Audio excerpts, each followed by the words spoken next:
बिस्मिल्लाहिर्रहमानिर्रहीम। आज की वीडियो एक दोस्त के सवाल पर है, और सवाल भी ऐसा कि जो बस इंसान के दिल में ही रहता है, कभी ज़ुबान पर नहीं आता। इस तरह के सवाल लोग पूछने से डरते हैं, घबराते हैं, शर्माते हैं, लेकिन पूछते नहीं हैं। तो जब उन्होंने वो सवाल पूछा तो मैंने उन्हें बताया कि ये सवाल सिर्फ़ आपके ज़हन में, आपके दिल में नहीं है, बल्कि इस तरह के सवाल मैं बहुत दफ़ा सुन चुका हूँ। और वो इस तरह के, अल्लाह की रहमत से मैं यूनिवर्सिटीज़ वगैरह में पढ़ाता हूँ, तो स्टूडेंट्स जो हैं वो भी इसी तरह के सवाल पूछते हैं।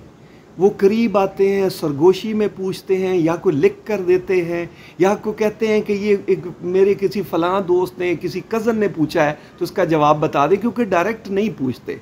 और उसकी वजह ये है कि ऐसे सवालों को डिस्करेज किया जाता है। कोई कहे, इस तरह के कोई सवाल पूछे तो कहा जाता है कि ये तो मुसलमान ही नहीं है, ये तो इसका तो ईमान ही ख़त्म हो गया। तो सबसे पहली चीज़ जो है वो मैं क्लियर करना चाहता हूँ कि अगर इस तरह के सवाल जहन में आते हैं, दिल में आते हैं, रब की ज़ात के बारे में, कायनात के बारे में अगर इस तरह के सवाल आते हैं, तो क्या ये बुरी बात है? क्या ये गुनाह की बात है? क्या इस तरह के सवाल दिल में नहीं आने चाहिए? या क्या इस तरह के सवाल पूछने से घबराना चाहिए? तो आंसर है कि नहीं। और वो आंसर मैं कुरान पाक से ही आपको दूंगा, उसका जो जवाब है, और वो ये है कि आप जानते हैं ना कि हज़रत इब्राहीम अलैहिस्सलाम के बारे में, हज़रत इब्राहीम अलैहिस्सलाम का ज़िक्र कुरान पाक में बहुत जगहों पर है। बड़े बड़े अहम वाक़यात हैं अल्लाह रब्बुल इज़्ज़त ने हज़रत इब्राहीम अलैहिस्सलाम के बारे में बताए। और सबसे बड़ी बात कि हज़रत इब्राहीम अलैहिस्सलाम को अल्लाह रब्बुल इज़्ज़त ने अमामुल अंबिया करार दिया, अबुल अंबिया बनाया उनको, और खलीलुल्लाह का मेडल उनको दिया। और ये मेडल और ये खिताबात उनको बिला वजह नहीं मिल गए। ज़ाहिर है कि कोई काम किया था उन्होंने तो मिले थे। और वो काम ये था कि अल्लाह रब्बुल इज़्ज़त ने फरमाया कुरान पाक में ही है कि जब जब हमने इब्राहीम अलैहिस्सलाम को आज़माया तो वो उस पर पूरे उतरे। जब जब हमने कहा कि झुकाओ अपने आप को अपने रब के सामने, यानी फरमाबरदारी करो, तो उन्होंने कहा कि अस्लमतु लिरब्बिल आलमीन, कि मैंने झुकाया अपने आप को अपने रब के सामने। ये था उनका जो है वो, जो क्या क्या कहना चाहिए उसको, कि ये थी उनकी कार्रवाई, ये थी उनकी कामयाबी, कि वो हर इम्तहान में कामयाब हुए।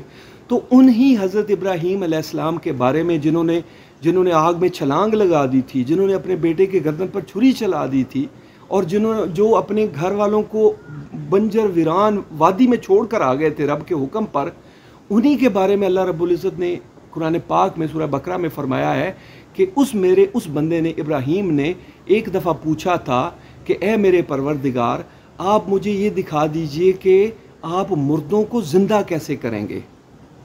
अब पहली बात सोचने वाली है कि अगर रब ने इतने बड़े बड़े कारनामे बताए, एक इतनी इज़्ज़त और एहतराम वाली बातें उनके बारे में बताईं, तो क्या ये बात शामिल करनी कुरान पाक में लाजमी थी? क्योंकि इस बात को जब हम सोचते हैं तो हम कहते हैं कि क्या इब्राहीम अलैहिस्सलाम को क्या हुआ था? क्या उनको ईमान नहीं था? क्या उनका यकीन कोई डगमगा गया था? तो यही अल्लाह रब्बुल इज़्ज़त ने यही उनसे पूछा कि क्या अवलम तुमिन, कि क्या इब्राहीम आप मुझसे ये दुआ कर रहे हैं, क्या आप ईमान नहीं लाते? क्या आपको यकीन नहीं है? तो उन्होंने जवाब दिया था कि परवरदिगार, मुझे यकीन है, मुझे ईमान है इस पर, लेकिन मैं इसलिए चाहता हूँ कि मेरा दिल सुकून पाए। ये था उनका जवाब। तो पहली बात ये सोचिए कि हज़रत इब्राहीम अलैहिस्सलाम, जिनके बारे में इतनी बड़ी बड़ी बातें अल्लाह रब्बुल इज़्ज़त ने बताई हैं, क्या ये बात शामिल करना कुरान पाक में ज़रूरी थी?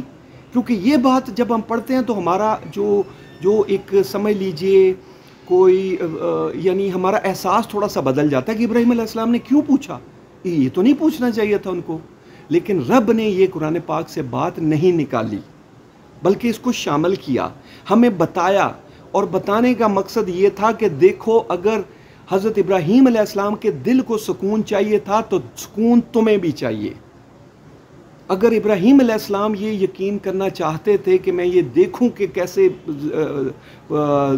रब मुर्दों को ज़िंदा कैसे करेगा, तो आपको भी ये चाहिए, इस तरह का यकीन आपको भी चाहिए। तो फिर क्या हुआ कि अल्लाह रब्बुल इज़्ज़त ने उनको एक निशानी दिखा दी। लंबी बात है, उसकी तरफ नहीं जाते, निशानी दिखा दी। अब हमारी बात आती है कि हमें क्या निशानी दिखाई गई। तो याद रखें कि हज़रत इब्राहीम अलैहिस्सलाम को तो एक निशानी दिखाई गई थी, हमें 1000 निशानियां दिखाई गई हैं। अल्लाह रब्बुल इज़्ज़त ने अपनी ज़ात को साबित करने के लिए, मनवाने के लिए, हमें समझाने के लिए कि मैं हूँ, उसके लिए एक नहीं 1000 निशानी दिखाई है। अल्लाह रब्बुल इज़्ज़त ने कुरान पाक में फरमाया कि सनूरीहिम आयातिना फिल आफाक़ि व फ़ी अनफुसिहिम हत्ता यतबय्यन लहुम अन्नहुल हक़ अवलम यकफ़ि बिरब्बिका अन्नहु अला कुल्लि शैइन शहीद, कि अनकरीब हम इनको अतराफ़ आलम में और ख़ुद इनकी अपनी ज़ात में अपनी निशानियाँ दिखा देंगे, यहाँ तक कि इन पर ये ज़ाहिर हो जाएगा, साबित हो जाएगा कि ये हक़ है, ये कुरान हक़ है, रब का होना हक़ है, ज़िंदगी के मौत के बाद ज़िंदगी हक़ है, रोज़े क़यामत हक़ है, ये सारी चीज़ें हक़ है। और ये कुरान पाक में निशानियाँ दिखाई गई हैं। सवाल ये है कि हमने देखी हैं कि नहीं। हमारे जहन में सवाल तो बहुत आते हैं, लेकिन उन सवालों के जवाब की कोशिश हम करते हैं कि नहीं। तो आज का सिर्फ इस वीडियो का मकसद ये था कि इस तरह के सवाल आना जहन में बुरा नहीं है, बल्कि खुशकिस्मती है।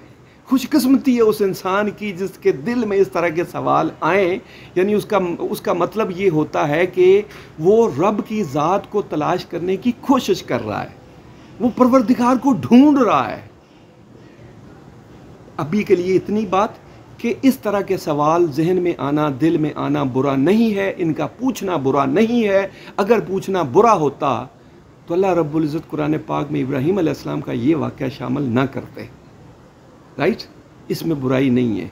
इसमें यानी हम जब रब की ज़ात को तलाश करते हैं, ढूंढते हैं, तो हम खुशकिस्मत होते हैं। अल्लाह रब्बुल इज़्ज़त हमें इसको समझना नसीब फरमाए। इसके बाद में अगली जो बातें हैं ना, बहुत सारी निशानियां मैं दिखाना चाहता हूं क्योंकि ये बहुत ज़रूरी है, तो उन पर इंशाल्लाह बात करेंगे। आज के लिए कि अगर आपके दिल में इस तरह के सवाल आ रहे हैं तो डोंट फील इट बैड, कोई इसमें मसला नहीं है, कोई इसमें बुराई नहीं है, बल्कि इस तरह के सवाल आएंगे तो जब आपको उनका जवाब मिलेगा तो फिर आप कनेक्ट हो जाएंगे, फिर आप रब से कनेक्ट हो जाएंगे। अल्लाह रब्बुल इज़्ज़त सब की मदद फरमाए, सबको कनेक्ट होना नसीब फरमाए। जज़ाकल्लाह।